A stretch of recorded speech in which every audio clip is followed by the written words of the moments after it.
Buena tarde a todos, a todas. Bienvenidos, bienvenidas al podcast Despertares. Bienvenidos, bienvenidas a este molito de olla. El podcast del día de hoy, su molito de olla es saber convivir. Escuchemos. Saber convivir. Ojo, oído. Saber convivir. La palabra saber lleva incluida la sílaba ver. El sonido ver. Ver con V. El saber. Saber convivir, hay que ver la manera en la que convivimos. Gracias a la relación humana, gracias a la interacción humana, podemos ver la manera en la que nos relacionamos. Y gracias a ver la dinámica de relación que tenemos, es posible decodificar, desocultar qué pasa a nivel mental, qué pasa a nivel emocional, qué pasa en el centro sexual social, y entonces podemos ver ese material inconsciente que al no hacerlo o no tenerlo consciente, por tanto, nos dirige la vida, nos dirige el vivir. Saber convivir. La palabra convi. Ok. Saber convivir. Doblemente está ese sonido, esa sílaba que me está indicando la señal, la clave en el molito de olla. Ver. Ver. Muy bien, ¿verdad? Este molito de olla viene de esta fuente. Esta fuente, recuerden que estamos en la saga Lectura que Cura. Y este molito de olla viene de esta fuente que se llama Metagenealogía del maestro Alejandro Jodorowsky y de la maestra Marianne. Maestro Alejandro Jodorowsky y de la maestra Marianne Costa. Y cuando hablo de maestro, no hablo de el maestro de academia. Maestro, maestros, tatágatas. Aquellos que no solo transmiten un saber académico, van más allá del saber que le interesa al ego, porque ese es el saber que le importa a nuestros egos y que le gusta a nuestros egos y que le place a nuestros egos. El saber que nos da información, conceptos, definiciones, palabras, y a eso a nuestro ego le encanta. A nuestros egos le gusta, le place el saber. Porque el ego considera, tu ego y mi ego considera que entre más sepa, ¿sí?, pues más inteligente, más lumbrera se vuelve, ¿sí? Pero el ego no se da cuenta que entre más sepa, luego más sepa. Sepa de virus, sepa de bacteria, ¿sí? Entonces estás diciendo que el saber, mi querido Alberto, estás diciendo que el saber es malo. No, el saber es bueno. Si tendemos a esta clasificación dual de bueno o malo, y de una manera más precisa, ubicamos, está mejor saber. No es que sea bueno, ni tampoco es que sea malo. Está mejor saber. Sin embargo, el saber que le interesa a nuestros egos es ese saber cognitivo. Ese aprenderse definiciones, conceptos, palabras, información y almacenarla, y por tanto, desde el ego creer que cuando ya sabemos lo que antes no sabíamos, entonces ya estamos en otros niveles de entendimiento, en otros niveles de conciencia, y oh sorpresa, resulta que el saber no nos ha remediado nuestros males yoicos. A veces al contrario, a veces hasta nos refuerza nuestros males yoicos. Bueno, se refina el ego, pues, se pule nuestro ego. ¿Sí? Saber convivir, el saber, por eso cuando digo maestros no del saber académico, del saber de probar, de sabor, y del saber de que ven, de que efectivamente eso que se sabe, ahora lo ven en la vida cotidiana, lo ven en ellos, lo ven en los demás, se encuentran. Y pues bueno, este libro está buenísimo, muy bueno. Tiene que ver con los árboles genealógicos, tiene que ver con toda esa trama en los sistemas familiares. Y es hermoso. Recuerden que en el camino de la sanación, a veces hay que ir a lo individual. Y a veces hay que ir a lo colectivo. Y a veces vemos lo colectivo para comprender lo individual. Y en otras ocasiones se mira lo individual para comprender lo colectivo. Sí. Pues vamos a darle al molito de hoy. Ya tengo aquí a mis dos compañeros que les agradezco por aceptar la invitación a estos podcasts de lectura que cura. Aquí a mi lado derecho al buen Citro y a mi lado izquierdo el buen Javier, alias el Chicharito Hernández, que dice que ya mejor se va a dedicar a la lectura que cura, que eso de estar pateando el balón, pues dice como que ya. Ahora quiere meter goles de otra manera. Entonces aquí tengo a mis compañeros, ¿sí? Y que les vuelvo a repetir gracias por aceptar la invitación de participar en estos podcasts, por acompañarme, y de lo que se trata es de enriquecer el podcast, ¿sí? De enriquecer, de transmitir, de compartir, de reflexionar, de darnos cuenta, de convivir, de reírnos, de platicar, de charlar, de hacer ameno este podcast, este espacio con contenido terapéutico. ¿Qué pasó ahí? Raspó. Muy bien, vamos a dar lectura. Ser único y saber convivir. Ese es el título del capítulo, de esta fuente. Dice: la nueva familia se concreta a partir del primer nacimiento.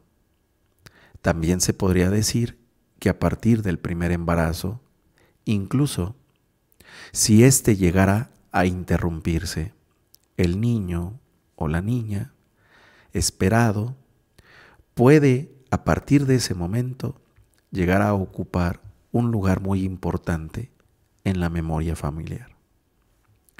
Dos árboles genealógicos se unen con sus trampas y sus tesoros respectivos. En los cuentos de hadas, Las influencias positivas y negativas de los dos árboles están representadas por las hadas y por las brujas, quienes suelen asomarse a las cunas de los recién nacidos para enunciar sus bendiciones y sus maldiciones. Con la aparición de la familia comienza para nosotros el estudio de las relaciones intrafamiliares. En primer lugar, en el seno de la tríada, madre, padre, hijo, y a continuación entre los hermanos. Y en un sentido más amplio, es decir, cómo se reparten los hijos la atención parental y cuáles son las consecuencias de las dinámicas familiares de una generación sobre la otra. Entramos aquí en un estudio más complejo en el que se puede incluir a una gran multitud de individuos. Un árbol genealógico íntegramente compuesto por hijos únicos ya representaría a 15 personas de la misma sangre a lo largo de 4 generaciones.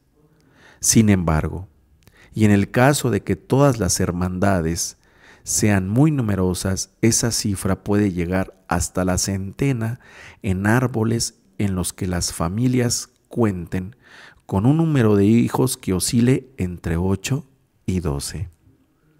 Será necesario, por lo tanto, prepararse para comprender la dinámica padres, hijos, generación por generación. Veremos en primer lugar qué sucede cuando la pareja se convierte en tríada y todas las variantes de esta con sus efectos futuros.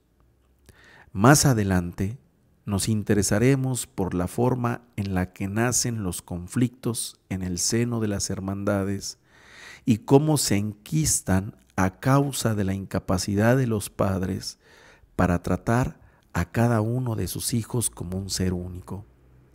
Abordaremos también los fenómenos de proyección y de compensación que inducen a las personas de una generación a trasladar a la siguiente generación sus propios conflictos de infancia, como ocurre cuando los padres, conscientemente o no, castigan a sus hijos con el mismo daño que hermanos, hermanas u otros parientes pudieran haberles causado a ellos mismos.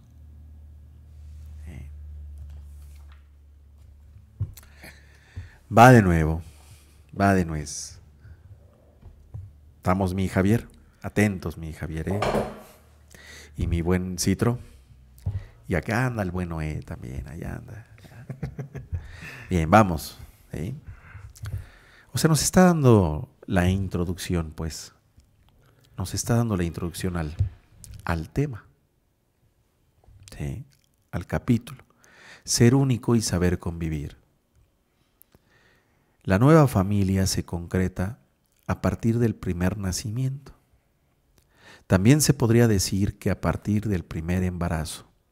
Incluso si éste llegara a interrumpirse, el niño, niña esperado, puede a partir de ese mismo momento llegar a ocupar un lugar muy importante en la memoria familiar. Dos árboles genealógicos se unen con sus trampas y sus tesoros respectivos.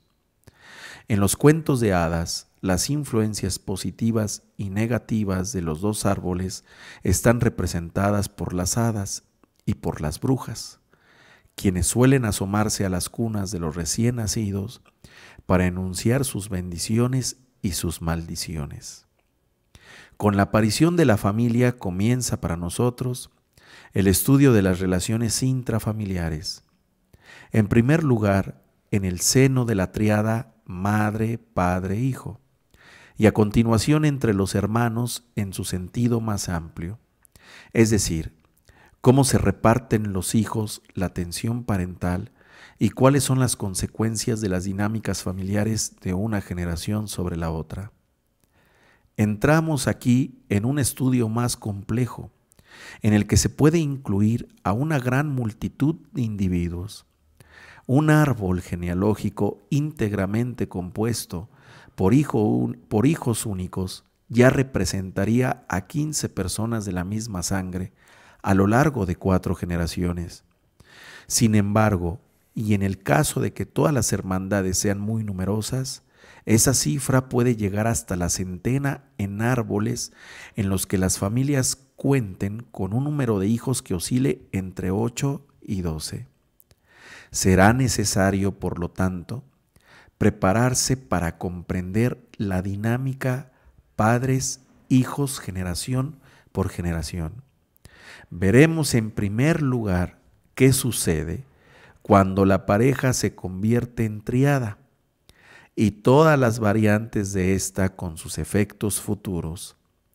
Más adelante nos interesaremos por la forma en la que nacen los conflictos en el seno de las hermandades y cómo se enquistan a causa de la incapacidad de los padres para tratar a cada uno de sus hijos como un ser único. Abordaremos también los fenómenos de proyección y de compensación que inducen a las personas de una generación a trasladar a la siguiente generación sus propios conflictos de infancia. ¿Cómo ocurre cuando los padres, conscientemente o no, castigan a sus hijos con el mismo daño que hermanos, hermanas, a otros parientes? Castigan a sus hijos con el mismo daño que hermanos, hermanas u otros parientes pudieran haberles causado a ellos antes. Atentos, mi Citro y mi buen Javier y gente bonita que participa viendo este podcast. De la pareja a la triada, porque eso es lo que estaba ubicando en esa introducción, de ser único y saber convivir. Y ubica qué sucede allá, ¿verdad? O sea, con ese primer colectivo, primer grupo sistémico, que es la triada entre la madre, el padre y el hijo. Ahí tenemos nuestro primer grupo. Y realmente nuestro primer grupo viene desde ese vínculo con la madre. Con la madre establecemos nuestro primer colectivo. Desde ahí. Después aparece en escena la figura paterna y se complejiza el cuadro. Se complejiza. ¿Sí? Entonces nos dice, como decíamos en la presentación de este nuevo capítulo, a partir del nacimiento de un hijo, hija, la pareja se convierte en familia. Para el hombre, el encuentro con ese recién nacido es el que sella la realidad de su paternidad, mientras que para la mujer, ese bebé ya era un ser muy concreto durante su gestación. La primera etapa con el niño o la niña suele ser un periodo crítico, descrito ya muchas veces,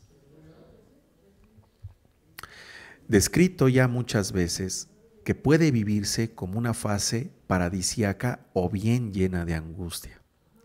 El apego de la madre al bebé es al principio sostenido por la producción natural de oxitocina, que estimula las contracciones uterinas y que se inicia con el parto, alcanzando su punto más elevado en el momento en que nace el bebé.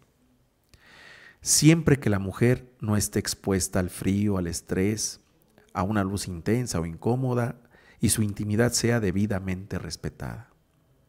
Se ha podido comprobar que una inyección de oxitocina en el cerebro de un mamífero produce en él una disminución de su agresividad, una mayor resistencia al dolor, un aumento del apetito y, en el caso de las hembras, un comportamiento maternal.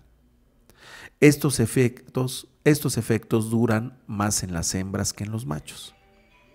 La producción de esta hormona del amor maternal, como se le denomina, se ve estimulada por la lactancia. En el mejor de los casos,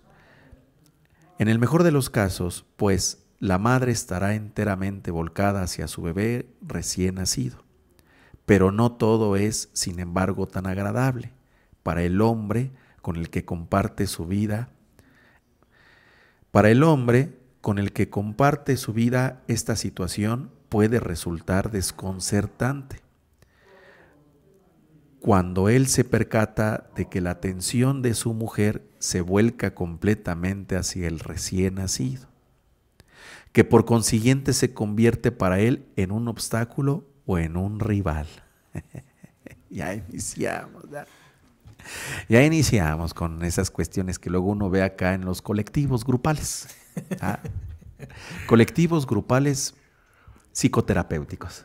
Ya iniciamos por qué traemos lo que traemos. Ya iniciamos a ver. Y dices, ay, sí es cierto, mira, comienzan a darse los celos. ¿Ah? Se da el celo, se da el resentimiento. Ay, ¿por qué me quitaste mi lugar? Yo aquí era el único. Ya me quitaste la atención de mi mamá, digo de mi mujer que es tu mamá.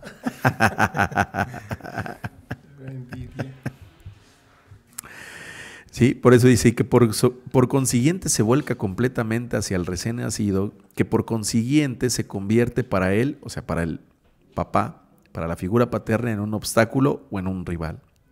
Y otro problema que suele manifestarse es el tiempo de demora para recuperar la actividad sexual en pareja. Pero en una pareja sana y evolucionada, ojo y oído, pareja sana y evolucionada. Sí. Pero en una pareja sana y evolucionada, esta situación no se convierte en ningún problema. El hombre acepta no tener durante algún tiempo la atención de su mujer, dedicada al placer nuevo y sexual de la lactancia, y esperará pacientemente a que el deseo regrese a su compañera. Bueno, diríamos, más bien en un hombre evolucionado, en un hombre que no esté tan gobernado y tan dirigido por su chango. ¿Sí? En un hombre evolucionado, pues dice, ok, esto es lo que toca, comprende que es un proceso biopsicosocial, que es importante, donde él no estorbe. Pero si a ese hombre se le activan, porque no es un hombre evolucionado, es un hombre que todavía no resuelve sus complejos, no resuelve su Edipo, no resuelve la relación con su mamá, o más bien no ha resuelto la relación con su mamá y que por eso la transfiere con su compañera de vida, pues entonces la situación aquí en este triángulo, en este colectivo, se comienza a poner sabrosa. La dinámica. ¿Sí? Muy bien, dice, pero en una pareja sana y evolucionada, esta situación no se convierte en un problema. El hombre acepta no tener durante algún tiempo la atención de su mujer dedicada al placer nuevo y sexual de la lactancia, y esperará pacientemente a que el deseo regrese a su compañera. Sin embargo, en una pareja que no está tan equilibrada, esta misma circunstancia podría causar innumerables conflictos, como violación, agresión física o infidelidades. Cuando el padre reprende las relaciones íntimas con su mujer, ese momento es esencial porque marca el final de la fusión madre-bebé, que ha sido casi una segunda gestación. Al reivindicarse como compañero y amante de su mujer, además de padre de su hijo o hija, se puede decir que el progenitor pone en escena una tríada equilibrada en la que las tres relaciones que se producen, padre-madre, padre-hijo y madre-hijo o hija, tienen la misma importancia. pero no son muy numerosos los elementos que pueden, pero son muy numerosos los elementos que pueden perturbar la constitución de este frágil trío. Muy bien, a ver. Ya acá tenemos el material. ¿Estamos hablando de qué? De la triada. ¿Sí? Esa primera triada, ese primer colectivo en el que se va a poner en juego la convivencia. ¿Sí? Y que por tanto en algunos programas yo comentaba algo como esto, mi querido Citro y mi querido Javier. Cuando hablaba del afecto en algunos programas, decía, incluso también se los comenté a ustedes en el taller en su momento, que a donde quiera que llegamos, afectamos. A donde quiera que llegamos, afectamos. Con nuestro afecto. A donde quiera que llegues, mi querido Alexitro, mi querido Javier, mi querido Noé, mi querido José Alberto, a donde quiera que llegues, afectas. Afectamos, por eso de ahí viene la palabra afecto. Ah, caray, afecto. Afectamos con nuestro afecto en dos direcciones. Ya sea que afectemos con nuestro afecto de manera positiva o que afectemos con nuestro afecto de manera negativa. De eso hay que darnos cuenta. Cuando no somos capaces de darnos cuenta, bueno, por eso un espacio terapéutico a través de las devoluciones, retroalimentaciones, confrontaciones, observaciones, a través de esas herramientas, de esas técnicas, ¿sí? Vamos adquiriendo esa capacidad de autoobservación, de autoescucha, de percepción, autopercepción, entiéndase de acecho.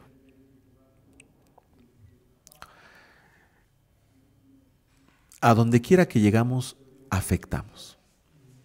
Entonces, vámonos a la triada que nos propone este material, esta fuente bibliográfica, a esa triada padre, madre, hijo. Antes de que llegara el niño, había una relación de dos. Sí. Un hombre, una mujer, y bueno, ahí podemos diversificar pues con perspectiva ya de género, ¿sí? Puede haber hombre-hombre, mujer-mujer, una pareja. Pero ¿qué pasa cuando llega un nuevo integrante? Si decimos que a donde quiera que llegamos, ¿qué pasa? Afectamos. Y es real. Mientras el niño no estaba, entonces tal vez la pareja iba al cine, a bailar, se iba de paseo. A nivel económico, a nivel material, obviamente disponían del recurso económico para satisfacer sus gustos, tanto en lo personal, así como en pareja, sus hobbies. Y llega el tercero o la tercera y mueve el cuadro. Porque ahora pues hay que mover la energía hacia otro lugar. Ahora hay que disponer de la energía psíquica, hay que disponer de la energía que hay en nuestros 4 centros, nuestro centro mental, emocional, sexual, social y nuestro centro físico material. Hay que disponer de esa energía para un nuevo elemento. Y es ahí donde luego la pareja entra en crisis. Y más cuando cada elemento de la pareja, ya sea el hombre, la mujer, no tiene resuelto temas pendientes de su propia infancia, de su propia niñez, de su adolescencia, de su juventud temprana, de su adultez madura y todo lo que vaya arrastrando según las etapas del desarrollo por las que ya haya pasado hasta la etapa que en la actualidad se encuentra. Entonces se ponen en juego esos fantasmas a través de la llegada de un hijo o de una hija. Y se comienza a dar una dinámica en ese triángulo sabrosa. Y no se diga cuando ya hay otros hijos. Sí, o sea que cada integrante que va llegando va formando con los padres esa tríada. Pero aquí vamos a visualizar una pareja muy enamorada, muy dispuestos, que entonces le van a entrar a la paternidad, a la maternidad, en el nombre del amor. En el nombre de la Sagrada Familia. Y que cuando, después de ser novios y yo paso por ti, nos vemos en tal lugar y vamos para acá y vamos para allá y vamos a tal fiesta y vamos a tal reunión y vámonos de paseo y vamos al cine y la invitabas a bailar, era tu única. Ahora no puedes cambiar tu forma de ser. Cada rato la llamabas y por ella preguntabas. Muchas veces la celabas sin motivos. O sea, muchas veces fastidiabas y sin motivos la celabas. Hijo.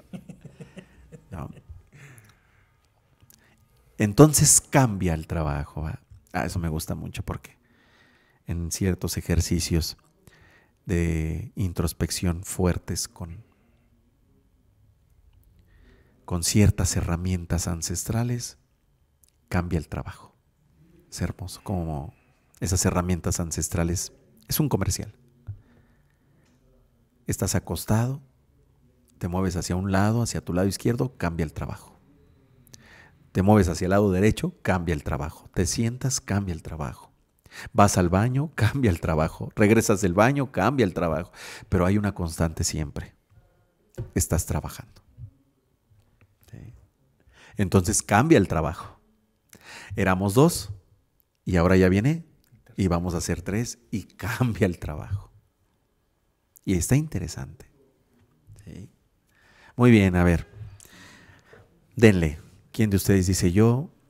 Y que comenta, que aporta de lo que estamos leyendo. ¿Qué te resuena? ¿A qué te suena? ¿O qué te viene acá? Que sea material a compartir de acuerdo a la lectura. Denle. ¿Quién dice yo? Va. Bueno, yo me llamo Alejandro y aporto el saber convivir al momento de relacionarme con otra persona. Pues veo muchos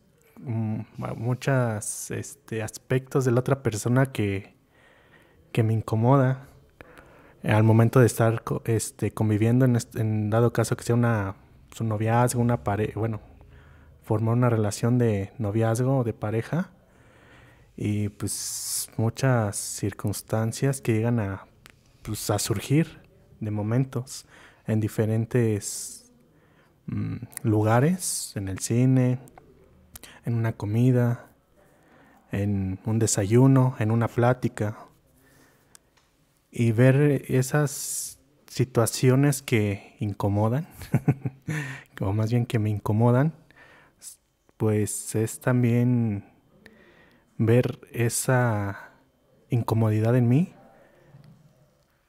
que se la proyecto a la otra persona. Y más allá de la tríada, pues yo vengo de una tríada, tanto de mi padre y de mi madre.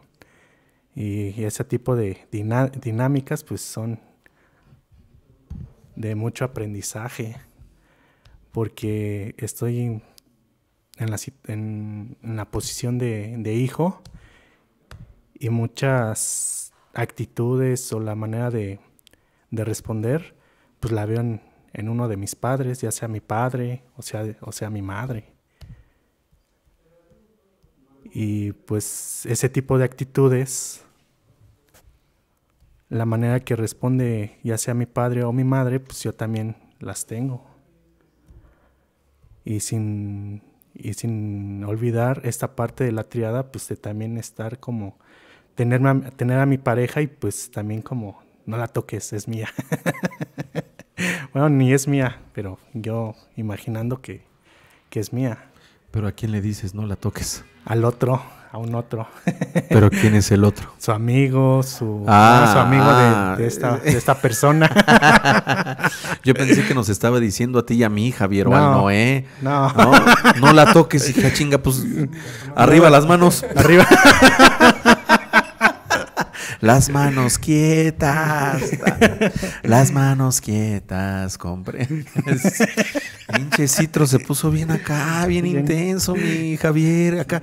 Por eso hasta, no la toques, no la toques. Espérate, ¿pero a quién? ¿Ah? ¿Cómo es el imaginario? De repente vio a su novia, a su compañera, ¿qué es? Es que ahora hay muchas definiciones, maneras de... Hoy los chavos dicen casi algo. No, hombre. No sé si se lo dijiste al Noé, de repente, así como que... Así se sintió, ¿verdad, mi Javier? Así como, no la toques. No la toques, es mía. Ni es mía. Pero pues bueno, hubo momentos que decía, no, pues, no quiero que me la toquen a la otra persona con la que salía. Y todas esas, decirlo, mis inseguridades, pues se van surgiendo al momento de saber convivir. Más bien al momento de convivir. Más bien, sí, bueno, modifico al momento de convivir con una persona, sea amistad, de pareja, de noviazgo, esa palabra también, el casi algo, pues, surgen mis inseguridades al momento de estar conviviendo con un otro. Y ver estas inseguridades, pues hubo momentos que yo me sentí muy vulnerable estando conviviendo con otra persona. Y me daban toque. No me daban toque. Pero mira, mi Citro, qué interesante lo que estás comentando. Y que si nos ubicamos en este triángulo, que es el que nos propone la lectura, mira que esas inseguridades, démonos cuenta, veamos que esas inseguridades, ¿de dónde vienen? De esta dinámica primaria con ese primer colectivo. ¿He ahí? Mira que cuando tú dijiste no la toques, ¿no? Es así como, ¿a quién? ¿A la toques? Pero está interesante porque cuando vamos hablando de lo que vamos hablando y escuchamos y nos escuchamos de qué hablamos cuando hablamos, es así de este primer vínculo con la madre, con la figura materna, donde desde ese lugar infantil consideramos, con los elementos que hay en nuestro desarrollo biopsicosocial, que la madre es nuestra, que la madre es de nosotros. Y nosotros en esos periodos de desarrollo, de esa etapa del desarrollo biopsicosocial, que es la infancia, de los 0 a los 6 años, 5, 6 años, 7 años, se alarga más o menos. En ese periodo, en esa etapa de nuestro desarrollo, esa relación que tenemos, ese vínculo con la madre, es muy potente, en el sentido de que, de acuerdo a ese proceso de desarrollo, el papá para nosotros, y mira que estamos aquí 3 varones, el papá para nosotros es un rival.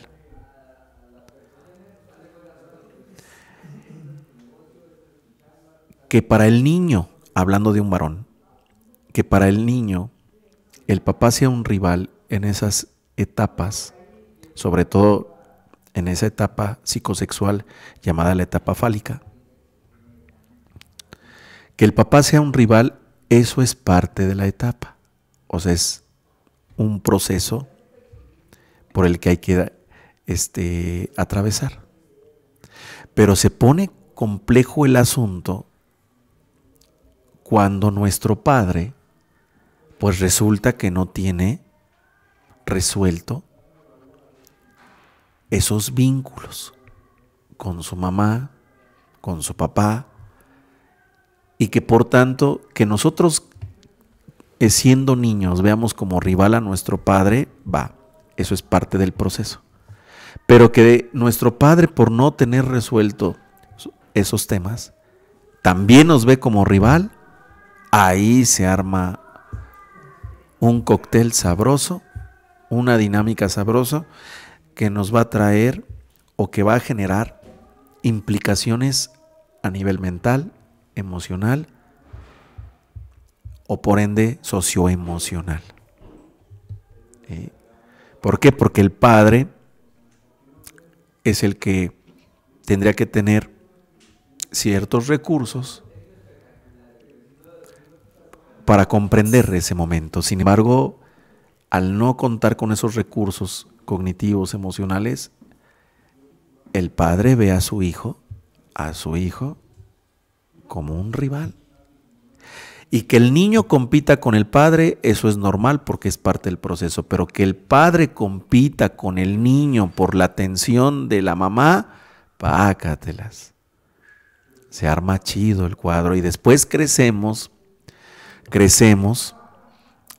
después de haber pasado por ese proceso, y entonces nos vamos a relacionar. O sea, llegamos a la adolescencia, a la pubertad, adolescencia, y ahí empezamos a interesarnos en la relación con el otro, a nivel sentimental, a nivel sexual. Y es ahí donde comienzan a aflorar: esta es mía, es mía, es mía. No me la toquen. No me la toques. Pero si vieran cómo aquí se sentía el golpeteo que traía, pero hasta, miren, mano derecha hacia brazo izquierdo el citro, y no me la toquen, o sea, no me la toquen, y así yo nomás sentí pinche citro, ¿a quién tiene acá en su mano, en su brazo izquierdo? No me la toquen. No, citro, no. Acá. Está libre. Sí. Y está interesante porque por eso comenzamos a aflorar, a manifestar todo ese material que quedó grabado de aquella triada, de esa triada primaria.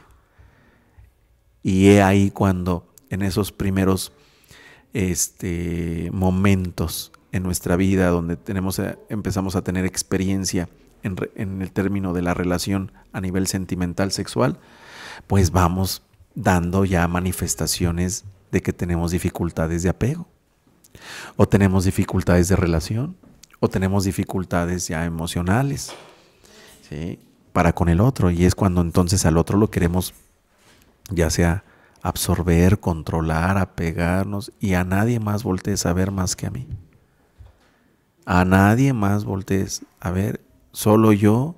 O sea, yo quiero ser el ombligo de tu universo, ¿sí? Nada de que tienes amigos, amigas a las que también aprecias, quieres, no.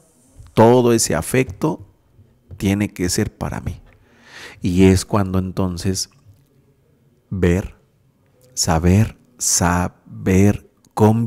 convivir es bien.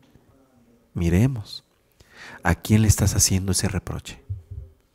¿A quién le estás haciendo ese reclamo? Mírame, veme, solo yo, y nada más yo, y a nadie más tienes que querer, a nadie más tienes que voltear a ver, solo a mí.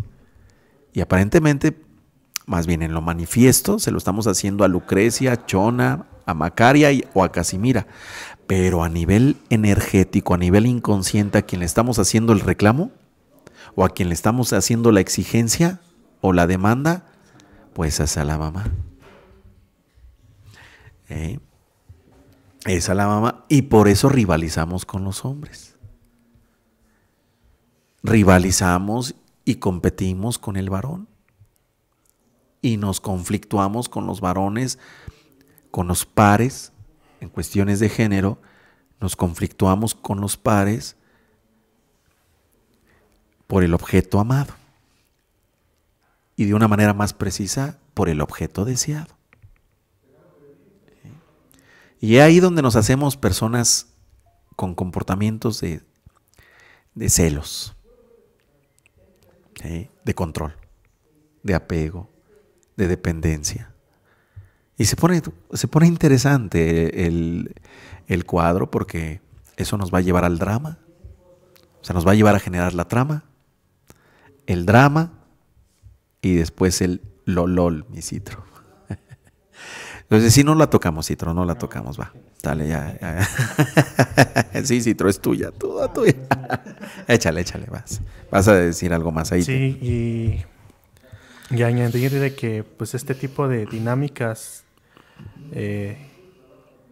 con la novia, la mareada, la casi algo, y caer de que esas inseguridades atribuírsela a esa persona, y ya cuando finaliza ese tipo de interacción, de relación de amistad, de casi algo, noviazgo, y pues algún momento lo mencioné, no es que todas las mujeres son iguales, pero pues no eran las mujeres, era yo.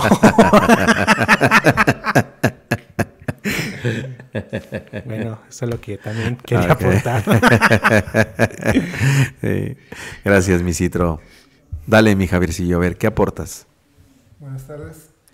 Bueno, antes de empezar, se me viene mucho a la cabeza, a través de lo que está comentando mi compañero, la canción de José José, ¿no? Cuando vayas conmigo, no mires a otro. Entonces, Cuando vayas conmigo, no mires a nadie, que alborotas los celos que siento del aire. Ay. Cuando vayas con... Échale, mi Javier. Me voy a poner a llorar. Okay. Sale, dale. Vas. Bueno, me encuentro totalmente identificado cuando empiezo a ubicarme en la tríada, ¿no? Porque a mí me tuve que sentir o integrarme al mundo de mis abuelos, no, prácticamente de mi abuela materna, porque quien fungía como su pareja, pues era prácticamente solamente su pareja. Entonces, cuando empiezo a darme cuenta cuánto apego había hacia mi abuela, cualquier situación que yo tenía en relación a esa imagen paterna, a mí me conflictuaba porque sentía muchos celos. O sea, sentía como que, ¿por qué me estás arrebatando el amor de la imagen que tenía de mi abuela como mi madre? Y había mucho conflicto, pero también hoy empieza a haber más cosas, ¿no? Él también me veía de esa forma, ¿no? Como su enemigo, porque cuando yo llego a su vida de ellos, pues ya yo prácticamente tenían 25 años juntos, ¿no? Entonces llega alguien que invade el espacio que, pues por todo ese tiempo, pues era para Roberto, mi abuelo, pues era su lugar, ¿no? Era su espacio. Y siempre fue como una lucha de poder, ¿no? Porque en lo que él me manifestaba era como que siempre el señalamiento, ¿no? O sea, tú como que aquí llegaste y como que llegaste de invitado, ya te quedaste como ya parte de la familia, ¿no? No me lo decía, pero yo lo sentía. Entonces, a través de crecer con esa idea, siempre veía como rechazo, como que no era parte de algo que yo sentía que era mi familia. Y lo peor que más me afectaba es que me dijeran que era hijo único, ¿no? Entonces ahí me empiezo a ver como algo especial, ¿no? Porque tuve que crecer sin sin alguien con quien jugar, sin alguien con quien platicar, ¿sí? El mundo con el que yo crecí pues era un mundo de alcohol. Cada fin de semana pues ahí a lo mejor no había para comer, pero sí había para alcohol. Y muchas veces pues el calificativo, ¿no? De chamaco chillón, hacia para allá y todo eso, cuando yo lo único que buscaba es que me pusieran un poquito de atención ese fin de semana, porque sentía celos, porque yo veía a mi madre como con todo el mundo, pues estaba muy dispuesta a convivir, y conmigo yo sentía que no había esa convivencia ni atención además, ¿no? Me sentía en un mundo de adultos que yo no comprendía porque todo era el señalamiento. Y así tengo que crecer y darme cuenta de muchas cosas que fueron pasando. Cuando aparece en el plano mi madre y trata de integrarme a su familia ya hecha, que ya tenía, en ese entonces ya tenía yo 3 hermanos, aún sin saberlo. Porque o sea, yo no me decían, a ti te abandonó tu madre y nosotros nos hicimos cargo. Cuando ya aparece mi madre en la idea de quererme integrar a su familia, pues yo no me sentía identificado con ellos porque no los conocía. Y aún así, sin importarle lo que yo sentía, pues me llevan con ella, ¿no? Y en ese momento, como que para mí el mundo se acabó porque yo ya no sentía la energía de mi madre, a quien yo identificaba como mi madre. Tuve que enfermarme, tuve que suceder muchas cosas, incluso hasta el hecho por el cual me tuvieron, válgame la expresión, de volverme con mi abuela, es porque a través de esa enfermedad, pues yo tuve que regresar otra vez con las imágenes que yo tenía como padres. Pasa el tiempo, cuando ya trato de tener una relación ya con alguien con la cual me identifiqué, porque yo en ella lo que vi es que tenía una familia, ¿no? Algo que a lo mejor era un deseo, un anhelo que yo quería ubicarme en eso. Y cuando llega la persona la que es madre de mis hijos, yo veía eso, ese era su cuadro, su entorno, ¿no? Su contexto era ver una familia, ¿sí? Y yo quería formar parte, y vuelvo a reiterar, o sea, estoy dividido en partes. Cuando llega el momento de que tengo que asumir la responsabilidad, porque no fue así como que, ay, vamos a casarnos, que yo te quiero, yo te amo, no es cierto. Yo me tuve que casar por cumplir una responsabilidad. ¿Cuál era la responsabilidad? Que ella estaba embarazada de mi hijo, el mayor, ¿no? Entonces, cuando llega ese ser que en su momento yo decía que me había aportado alegría, sí, en el momento me aportó alegría, pero ¿qué fue conforme fuimos interactuando? Cuando ya formamos una tríada, ¿no? ¿Qué había dentro de mí? ¿Qué sentimientos me estaba produciendo ese ser, ¿no? Un ser inocente, totalmente ajeno a todas mis cuestiones que yo traía arrastrando. Pues que había celos, que incluso yo decía, es que la vida no es justa, algo que me implantó mi abuela, siempre me dijo, es que la vida no es justa, ¿no? No es justa con nosotros. Y con eso crecí. Dije, pues ahora empiezo a comprobar que la vida no es justa, ¿no? ¿Por qué? Porque a este ser, pues le tocó vivir situaciones muy favorables a las cuales yo no tuve acceso, o no había la sustancia económica como para hacer frente a ciertas necesidades. Entonces, llega una circunstancia donde afortunadamente cuando llega, a mí me absorbía más mi trabajo. Mi trabajo era de desaparecerme X lapsos de tiempo, y toda interacción que yo tenía era por lapsos. O sea, a lo mejor tenía que irme a trabajar una semana, 15 días, un mes. Y yo regresaba y yo veía a ese ser inocente como un rival, ¿no? ¿Por qué? Porque toda la atención era hacia él, ¿no? Incluso cuando yo llegaba esperaba como que, ¿cómo te fue? Todo bien, etcétera, etcétera. No, nomás como que, ya regresó, qué bueno que ya regresaste, y ¿cuándo te vas de nuevo, no? Eso era todo. Entonces, empieza a haber una rivalidad que mi hijo entendió de esa manera, que hasta la fecha, hoy en día, el interactuar conmigo no se da. O sea, ¿por qué? Pues hoy empiezo a entender muchas cosas, ¿no? Porque ese rechazo yo lo provoqué desde que él estaba muy pequeñito. A lo mejor no tenía la conciencia para entender de esa manera, pero lo sentía, ¿no? Hoy empiezo a darle forma a los sentimientos. ¿Y qué son los sentimientos, no? Esa energía que yo le proyectaba, como que me estás invadiendo un espacio, y además un espacio muy pequeño, porque yo me tuve que casar con su madre prácticamente cuando ella tenía 6 meses de embarazo, ¿no? Entonces, fueron 3 meses a donde a lo mejor todo fue alegría y etcétera, etcétera, pero cuando ya viene el compromiso de la responsabilidad, algo que también por mucho tiempo no pude entender, ¿sí? A lo mejor sí habían los recursos económicos, pero no había los recursos emocionales como para entender que era un ser que me estaban dando la oportunidad de formar, ¿sí? Incluso hoy día puedo decir que deformé la relación, porque hoy son los resultados, ¿no? Hoy la relación con mis 3 hijos prácticamente es nula, ¿no? A través de entender muchas cosas, de ir viendo cómo fue mi convivencia con ellos, ¿sí? Hoy sé que hoy son los resultados, ¿no? No supe convivir, no supe yo integrarme a ellos. ¿Por qué digo integrarme a ellos? ¿Sí? Porque yo fui el que formó una familia y era para que yo los hiciera partícipes, cuando yo al revés, yo demandaba que ellos me hicieran parte de ellos, ¿no?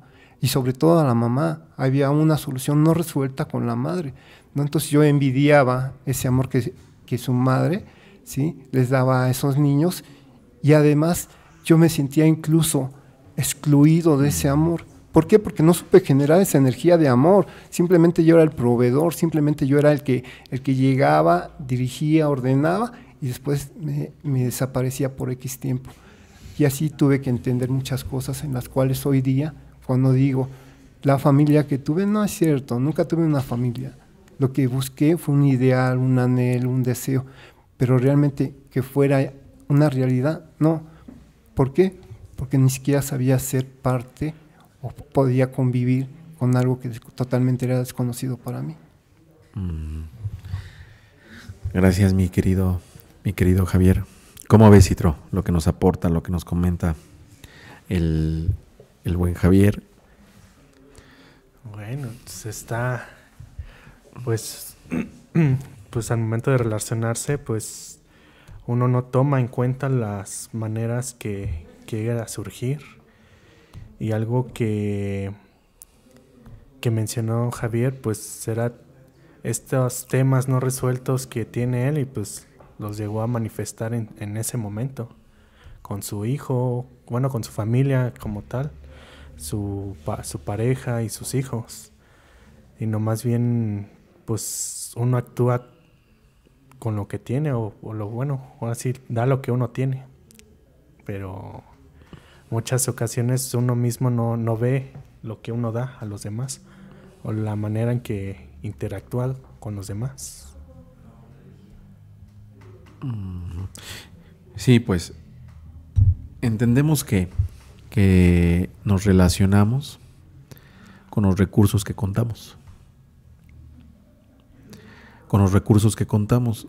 Entendemos primero que todos, en nuestro proceso biopsicosocial, bueno, pues pasamos por esta etapa donde 2 figuras, o esas figuras a nivel simbólico, ojo y oído, lo que estoy ubicando es, puede que esas 2 figuras, padre, madre, hayan estado ahí de manera presente y así, padre, madre. O puede que esas 2 figuras, padre, madre, hayan estado ahí, pero de manera simbólica. ¿Qué quiero decir?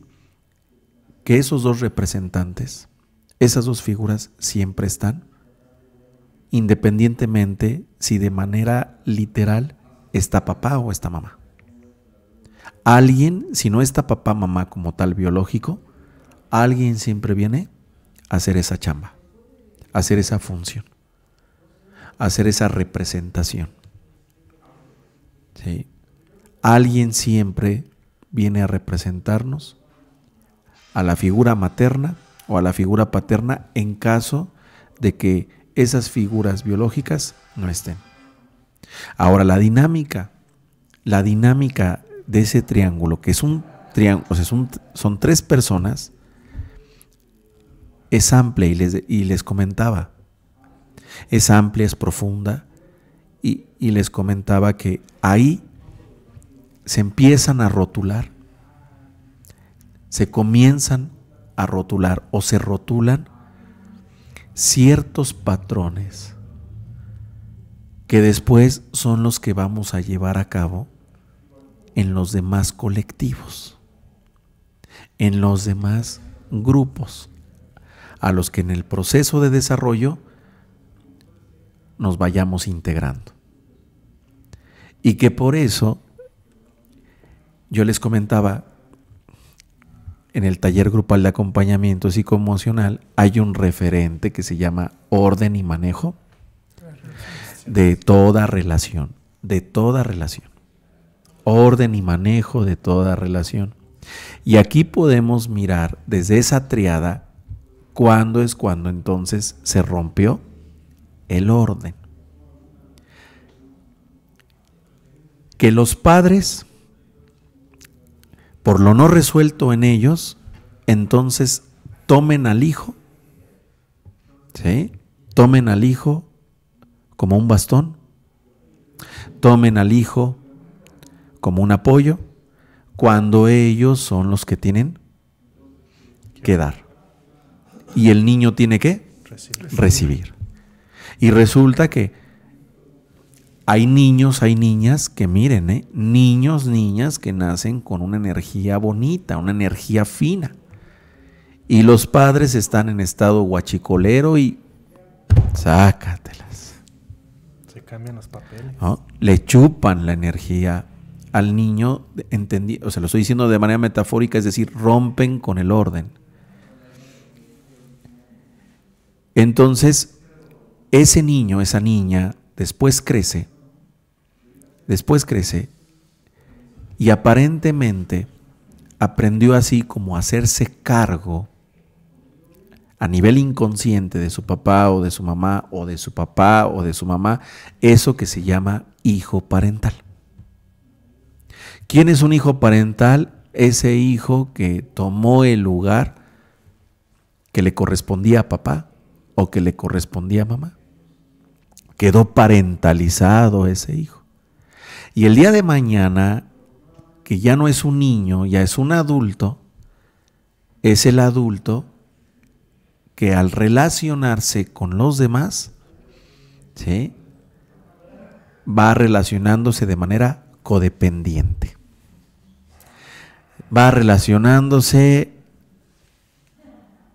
como salvador, rescatador, o salvadora, rescatadora, o auxiliadora, o auxiliador. El eterno auxiliador, la eterna auxiliadora, aunque así se relaciona. Y aparentemente podríamos decir, bueno, si se relaciona así es porque realmente tiene queso para las quesadillas. Si se relaciona de esa manera es porque realmente tiene con qué. Es decir, tiene recursos. Pero los ves en la relación humana con el otro, ¿sí?, y solamente son los rasgos de personalidad y por ende los patrones de conducta del salvador, del rescatador, pero cuando tú los ves realmente en su vida cotidiana, dices, están más jodidos que a los que quieren rescatar.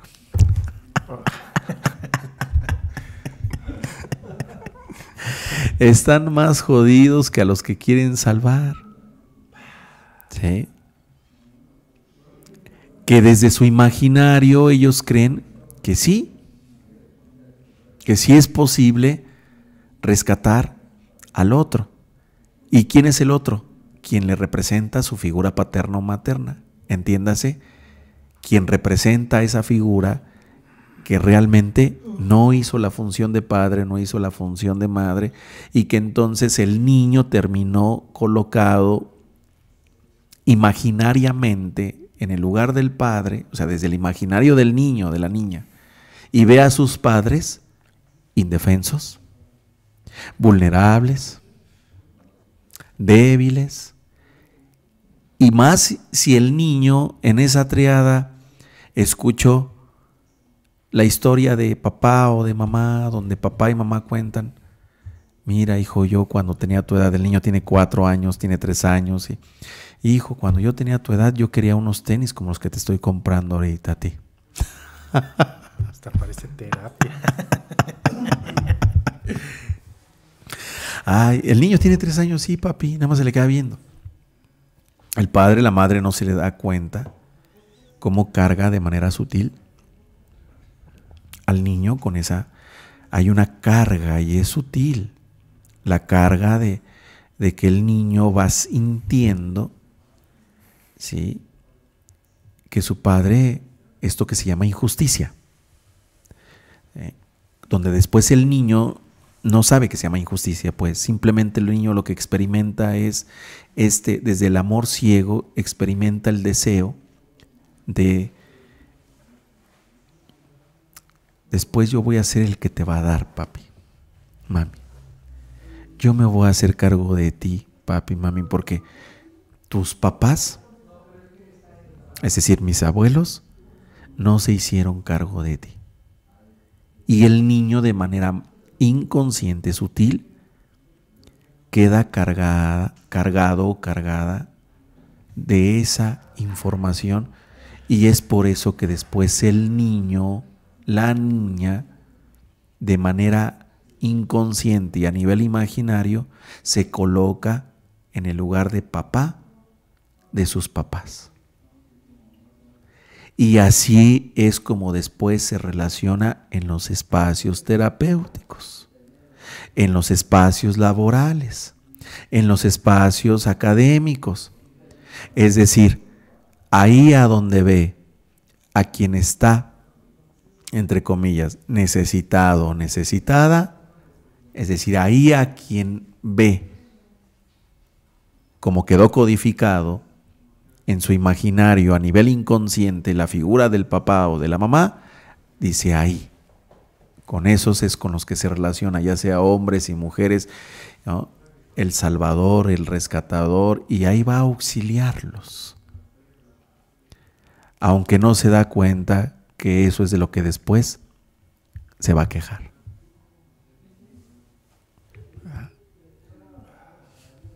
¿Sí estamos? Esa es una dinámica, ¿no? Esto, o sea, por eso les decía, es profunda la dinámica de esa tríada, ¿eh? Es profunda, porque ese es el niño en el cual los padres de manera inconsciente recargaron, este va a ser nuestro salvador. O sea, es como de manera inconsciente. Este es el que nos va a sacar de pobres. Este es el que nos va a sacar de jodidos. Este es el que va a ser el médico, el abogado, el ingeniero, el psicólogo. Este es el que va a trabajar por... Este es el que... o sea, una carga energética hacia ese niño. Ha llegado el Mesías de la familia. Una carga. Y aparte le ponen Jesús. O le ponen Jesús Emanuel, sácatela, ¿no? La otra contraparte, María. ¿Sí me explicó? O le ponen Noé, ¿no?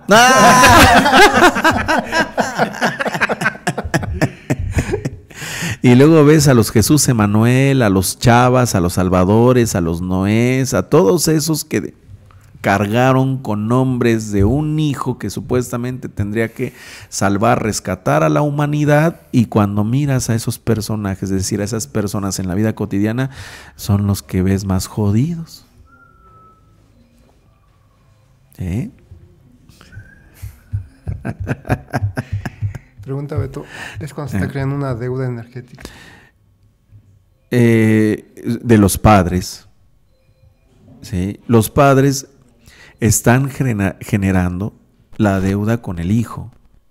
Por eso después le soportan todo al hijo. O sea, supuestamente es el salvador, es el rescatador. Pero después se miran en consecuencias donde esos hijos tienen dificultades para sostener un proyecto, para sostener una familia. Cuando eran niños parecían personas muy maduros, muy maduritas. Niños, niñas, parecían personas muy responsables, muy maduros, muy maduras. Pero después sale a relucir, cuando ya son adultos, sale a relucir las consecuencias, las implicaciones psicoemocionales de esa situación. Y es cuando los padres de manera inconsciente están generando una deuda energética. ¿Pero con quién? Con el hijo. Y esa deuda energética, ¿cómo la compensan después con ese hijo? Le toleran todo. Es decir, ya son unos bebesaurios, ¿sí? Y ahora de manera inconsciente se siguen haciendo cargo de esos bebesaurios. Les dan casa, comida, techo, y luego hasta les aceptan al Gremil, no, a la Chucky, La Chucky. a la Chucky o al Chucky. La Tiffany. ¿Sí? al Chucky, al Tiffany y a sus Chuquitos y Tiffanitos. Es una manera de compensar de manera inconsciente que durante la infancia, la niñez, el hijo les estuvo haciendo el paro. Ahí es cuando un papá se genera esa deuda energética con el hijo y después quiere compensar esa deuda dándole al bebesaurio, o sea, y no, eso no es solución, no soluciona, todo lo contrario, o sea, ahí no hay solución. ¿Sí? Ahora tapo la falta de esta manera, ahora que ya eres un adulto y que veo que te va, que no sales adelante, que no te desarrollas, que no creces, que no maduras, ven hijo, ven a mi casa, quédate aquí, trae a tu esposa, trae a tu esposo, trae a tus hijos, no te preocupes, yo les doy casa, comida, techo y es por esas deudas inconscientes. Eso es en el caso de ese hijo, en cuestión de esa dinámica. Pero puede darse la dinámica donde el niño ni siquiera es mirado, ¿sí? Donde el niño ni siquiera, la niña ni siquiera es mirado, ni siquiera es visto. No quiere decir mirado de manera como tal, o sea, literal. Cuando hablo de mirado es que no mira el adulto a ese individuo que es un niño que necesita ser, que tiene necesidades y que por tanto ese adulto es el responsable de cubrir, de satisfacerle esas necesidades, de acompañarlo en ese proceso. Y hay padres, madres que no miran. Y no estamos hablando de que son buenos o malos, sino que simplemente a nivel inconsciente no cuentan, a nivel inconsciente traen sus temas y eso hace que no tengan los recursos para. ¿Y qué pasa con ese niño? Entonces se siente ese niño como si fuera, digámoslo así, lo voy a decir metafóricamente y de manera caricaturesca, Remy, huérfano, la muñeca fea, Remy. Y ahí se pone en juego ese sentido llamado sentido de pertenencia. Y es por eso que después esos niños, cuando ya son unos adultos, van buscando una familia. Y se viven, se relacionan, se comportan como si no hubieran tenido padres. Como si no hubieran tenido padres.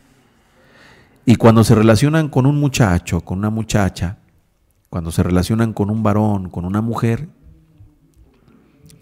se relacionan y de manera muy inconsciente, cuando interactúan con la familia del novio, con la familia de la novia, ahí se hace un match siempre y cuando esa familia les cubra el perfil de la familia anhelada.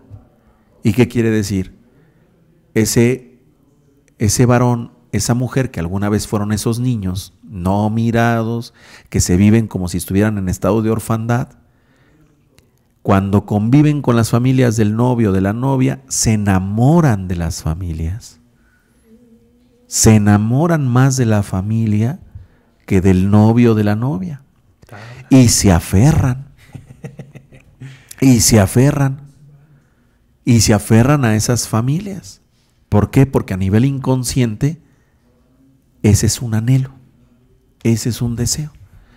Y entonces se casan, se juntan, se unen o se embarazan para pertenecer a esa familia. Necesito un boleto de entrada a esa familia. ¿Y cuál es el boleto de entrada que casi la mayoría ocupa? Los hijos. Para pertenecer a esa familia, ¿qué necesito? Un hijo. Para pertenecer a esa familia necesito una hija, vamos. Sin darse cuenta que ese hijo, esa hija, ese hijo, esa hija, sí son de la familia. O sea, es un imaginario. Por eso decía Buda, rompe con la ilusión para que te desilusiones. Es un imaginario que cuando me case con él, cuando me case con ella, cuando me una con él, ya voy a pertenecer a ese clan. Y no quiere decir que no como tal, pero tampoco quiere decir sí como tal. ¿Pero por qué? Porque no es tu sangre, no es tu clan. Sin embargo, tu hijo, tu hija, sí es del clan. Hay una película que se llama El clan del oso cavernario. Es buenísima. Ya es vieja la película, está muy buena. Si ahí la pueden ver, si es que la consiguen. Y entonces ahí se mira como Laila era de un clan, del clan de los leones. Y llegó al clan del oso cavernario, Laila.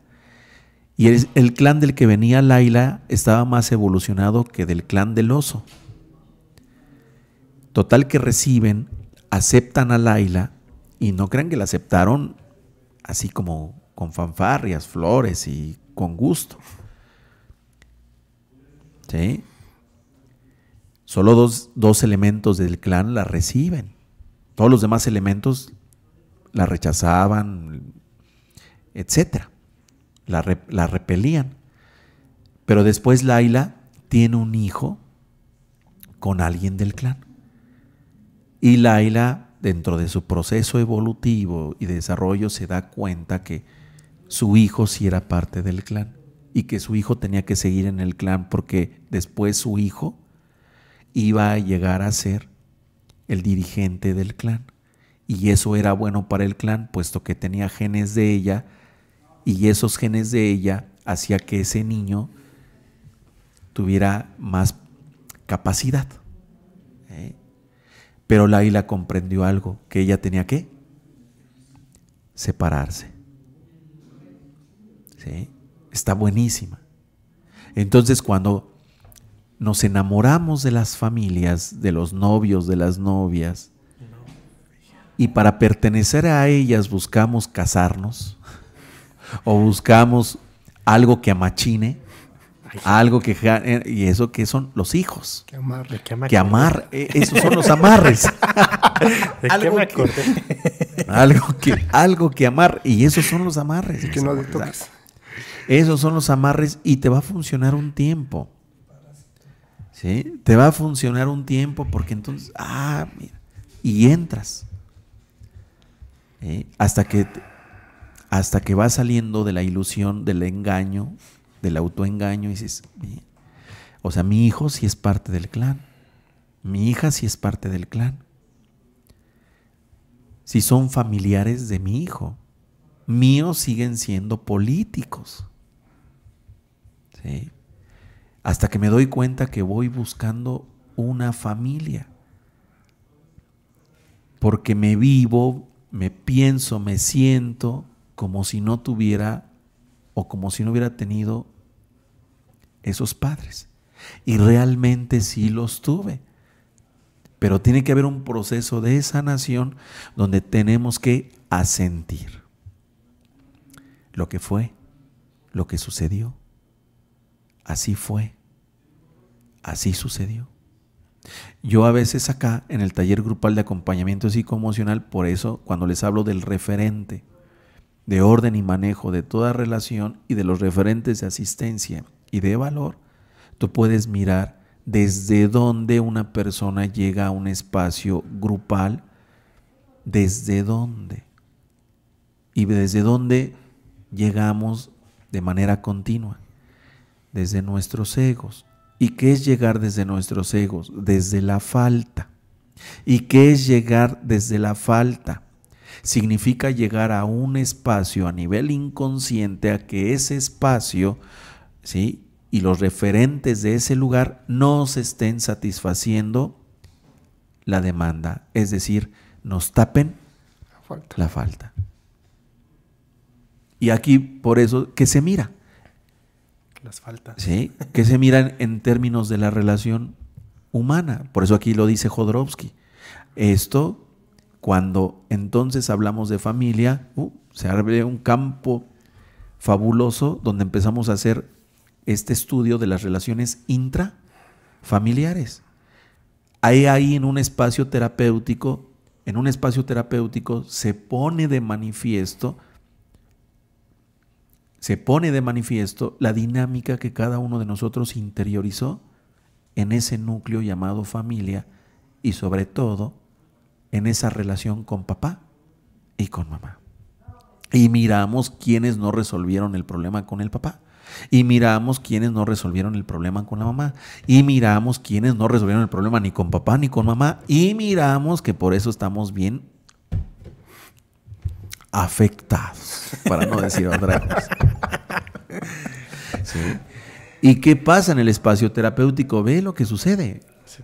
Hacen pucheros, hacen berrinches, se resienten a cada momento, se enojan, se indignan. ¿Y qué hacen? Faltan. Se comienzan ¿a qué? A ausentar.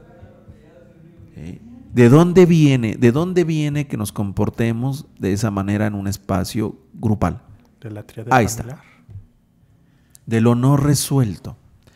De la manera en que quedó interiorizada esa dinámica familiar, relación padre-madre, padre-hijo, ¿sí? Madre-hijo. ¿Por qué? Porque las relaciones con ellos son fundamentales. Y no es lo mismo la relación de la madre con el hijo que del padre con el hijo. No es lo mismo la relación madre-hija, padre-hija. No es lo mismo la relación de un padre con 3 hijos. ¿Sí? Con Chono, con Chano y con Pedro. La relación con Chono, con Chano y con Pedro es diferente con cada hijo. Y lo mismo pasa con la mamá. Sin embargo, ¿qué nos enseña esto? Que a nivel inconsciente, Chono, Chano y Pedro, los 3 de manera inconsciente en un momento querían ser únicos. Únicos. Y lo verás acá en el espacio terapéutico, cómo se pelean por ser únicos. Yo sé más que ellos. Yo voy a dar la respuesta correcta. Y no es por dar la respuesta correcta, es por competir con el otro.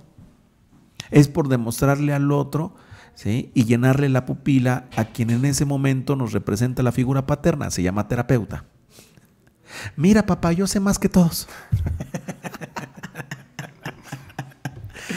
O mira, papá, ¿por qué a mí no me miras? Mira, papá, ¿por qué a mí no me miras? ¿Por qué si miras al Citro? ¿Por qué si miras al Javier? ¿Y por qué a mí no?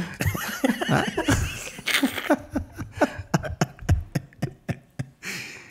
Se comienza a dar esa dinámica.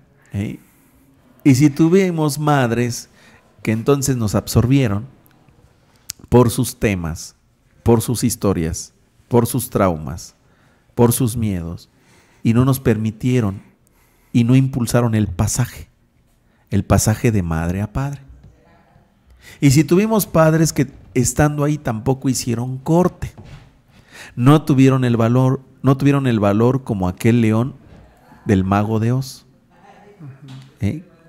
Un león que era un león, pero que por eso, ¿qué le faltaba? El valor. Tuvimos un padre ahí a nivel presente, pero no tuvo el valor para hacer cortes. Hacer cortes en esa relación madre-hijo, madre-hija. Y entonces, por las inseguridades, por lo inconsciente de nuestras mamás, sus temas, su historia, sus traumas, la madre hace esto. Asfixia. Y no permite hacer, no impulsa que hagamos ese pasaje ahora de ir a tomar al padre. Mucha madre, poco padre. Y también ya se ve al revés, ¿eh? También hay casos donde se ve al revés. Mucho padre. ¿Sí? Mucho padre, poca madre.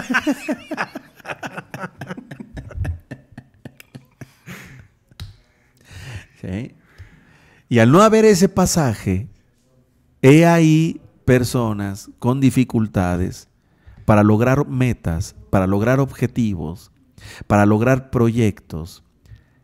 He ahí dificultades en el crecimiento laboral, profesional, académico, vocacional. ¿Pero por qué? ¿Qué tiene que ver eso? ¿Con qué tiene que ver eso? Con el padre. No tomaste al padre. No tomaste de papá. No interiorizaste la energía, la fuerza del padre. Mucha madre, poco padre. ¿Y qué pasa en esos varones? Hablando del varón.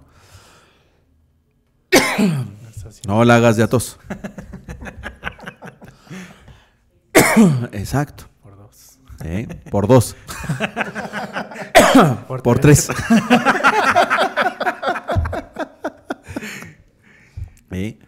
Varones que después crecen sin fuerza. No tienen fuerza. ¿Sí? Y al no tener esa fuerza psíquica, energética, he ahí las dificultades para lograr metas, objetivos, proyectos, desarrollo, crecimiento en lo que dicen que quieren. Por 4.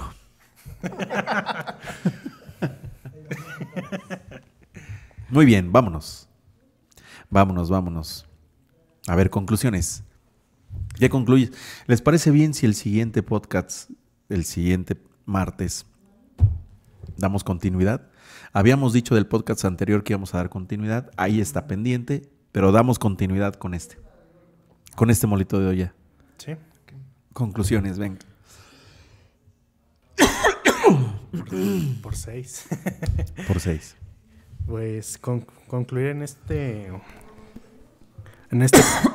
bueno, fue una conclusión en este podcast que pues, de que los temas no resueltos en uno pues se llegan a interiorizar, bueno, o más bien los temas no resueltos uno los manifiesta y se los atribuye a la pareja y también se los llega a atribuir a la triada, a la familia. Algo que me resonó en el libro fue de que hombre y mujer que estuviera como más equilibrado, por decirlo de esta palabra, pero aunque esté uno más equilibrado, pues se llega a manifestar todos esos temas que no están resueltos en uno mismo, en las amistades, en la pareja, en los hijos, etcétera, en el mareado, en el casi algo. Uh-huh. Eso es una aportación de esta conclusión de este podcast. Gracias, mi Citro. A ver, ¿qué concluyes, mi querido Javier? Bueno, ahí es donde puedo ver ya cómo lo individual afecta a lo colectivo, uh-huh, y a la inversa. ¿De usted? Cómo lo colectivo también afecta a lo individual y todo debido a los afectos. Y es a donde pues tengo que buscar más introspección para encontrar desde dónde y hacia dónde quiero dirigirme, ¿no? Porque al final de cuentas es un trabajo que pues lleva su tiempo. Uh-huh. Yo concluyo que eso es lo que nos aporta el convivir. ¿Qué nos aporta el convivir con los demás? Nos aporta, ubicándolo en estos menesteres de la sanación, el convivir con los demás nos aporta información sobre nosotros, sobre lo resuelto, lo no resuelto, lo olvidado, los complejos, el trauma, el enredo, la lealtad. La convivencia con los demás como un espejo para encontrarnos a nosotros.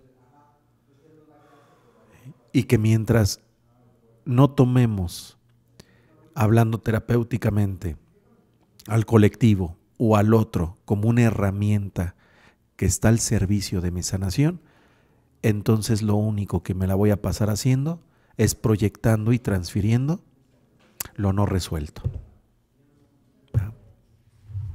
Nos encontramos en el próximo podcast y damos continuidad a este molito de olla de saber convivir. ¿Va? Gracias, hasta la próxima. Conciencia que conecta con tu esencia. Alabanet Radio.